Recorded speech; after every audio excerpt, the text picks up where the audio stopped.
మాజీ ఎంపీటీసీ గడ్డం మహేష్ మృతదేహాన్ని అధికారులు వెలికితీశారు. వారం రోజుల తర్వాత మృతదేహం బయటికి రావడంతో అది పూర్తిగా కుళ్ళిపోయి కనిపిస్తుంది. ఘటనా స్థలంలోనే వైద్యులు పోస్ట్మార్టం నిర్వహిస్తున్నారు. ఆధారాల్ని సేకరించారు క్లూస్ టీం సభ్యులు.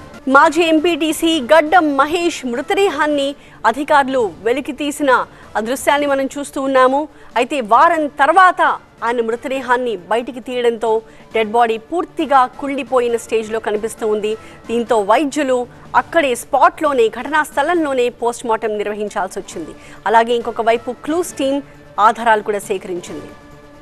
మాజీ ఎంపీటీసీ గడ్డం మహేష్ మృతదేహాన్ని అధికారులు వెలికి తీస్తున్న ఆ దృశ్యాల్ని మనం చూస్తూ ఉన్నాము. అయితే దాదాపు వారం రోజులు గడిచిపోవడంతో మృతదేహాన్ని వాళ్ళు కనుగొన్న ప్లేస్లో అక్కడికక్కడే స్పాట్లోనే వైద్యులు పోస్ట్మార్టం నిర్వహించాల్సిన పరిస్థితి ఏర్పడింది. మరింత సమాచారాన్ని మా ప్రతినిధి రంజిత్ అందిస్తారు. రంజిత్,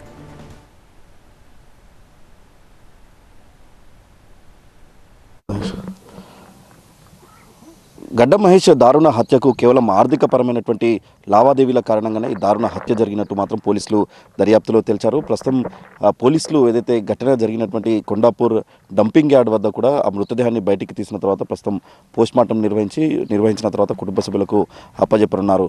అయితే ఆర్థికపరమైనటువంటి విభేదాలు ఉన్నాయి. ఇక్కడ పరశురాం కావచ్చు, ఆ తర్వాత చిన్నతో ఉన్నటువంటి ఆర్థికపరమైనటువంటి గొడవల కారణంగానే ఈ నెల 17వ తేదీన గడ్డం మహేష్ను ఆయన ఆఫీస్కి రప్పించి అక్కడ దారుణంగా ఏదైతే ఈ మొత్తం వాళ్ళకి సంబంధించిన మిగతా 4 స్నేహితులతో కలిసి మొత్తం 6 ఆయనను అదే ఆఫీస్లో చితకబాదిన తర్వాతనే అక్కడనే ఆయనను దారుణంగా హత్య చేసిన తర్వాత ఆయనకు సంబంధించిన మృతదేహాన్ని అక్కడి నుండి కొద్ది దూరంలో ఉన్నటువంటి కొండాపూర్ డంపింగ్ యార్డ్కి తీసుకొచ్చి దాదాపు 10 మీటర్ల లోతులో జేసీబీతో తవ్వి ఆయనకు సంబంధించిన మృతదేహాన్ని ఇక్కడ పాతిపెట్టారు. పోలీసులు మొత్తం మిస్సింగ్ కేసు నమోదు చేసుకున్న తర్వాత పోలీసులు కుటుంబ సభ్యులకు ఏదైతే గడ్డం మహేష్కి సంబంధించిన కుటుంబ సభ్యుల స్టేట్మెంట్ రికార్డ్ చేశారు. సో ఇదే క్రమంలో చిన్న కావచ్చు, ఆ తర్వాత పరశురాంతో ఉన్నటువంటి విభేదాలపై కొంత క్లారిటీ వచ్చిన తర్వాత వారి కదలికలపై నిఘా పెట్టారు. సో ఆ తర్వాతనే ఈ మొత్తం హత్యకు సంబంధించిన ఉదంతం అంతా కూడా వెలుగులోకి వచ్చింది.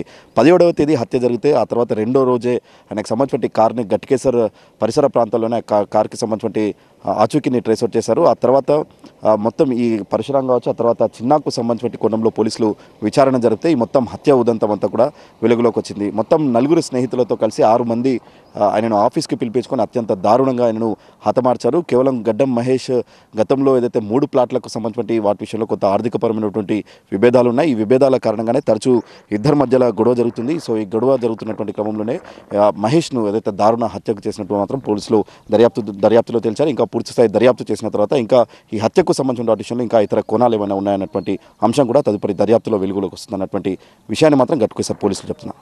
కెమెరామెన్ సన్నీతో రంజిత్, TV9 గట్కేసర్ నుండి.